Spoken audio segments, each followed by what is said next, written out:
महाराष्ट्र राज्य महसूल प्रशासनाच्या वतीने महसूल मंत्री राधाकृष्ण विखे पाटील यांनी सर्वसामान्य नागरिकांना व घरकुल लाभाधारकांना रेती ही अल्प दरात व घरकुल धारकांना मोफत देण्यात यावी यासाठी शासकीय डेपोची उभारणी केली असून डेपोमधून सर्वसामान्य नागरिकांना व घरकुल लाभार्थ्यांना न मिळता ती रेती आंध्रा, तेलंगणा, कर्नाटका, सोलापूर, लातूर या ठिकाणी जात असून ऑनलाईनच्या नावाखाली झिरो मध्ये चालवत आहेत। झिरो म्हणजे ब्लॅक मध्ये याकडे महसूल प्रशासनाने दुर्लक्ष केले असून सर्वसामान्य नागरिकात या डेपो चालकांवरती कारवाई करण्याची मागणी होत आहे।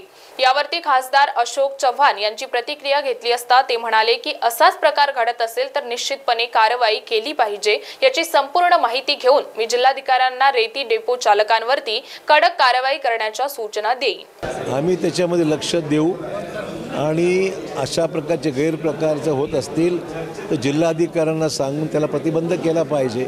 रेती ही उपलब्ध झाली पाहिजे, शासनाचा महसूलसुद्धा बुडून नाही, ही महत्त्वाची बाब आहे आणि सर्वसामान्यांना योग्य भावामध्ये रेती मिळाली पाहिजे।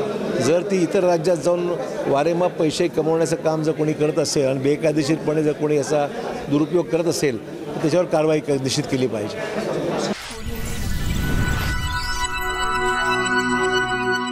सूर्याप्रमाणे तळपत राहो तुमच्या कर्तृत्वाची ख्याती, प्रेमाने विश्वासाने वृद्धिंगत व्हावी जन्मोजन्मीची नाती।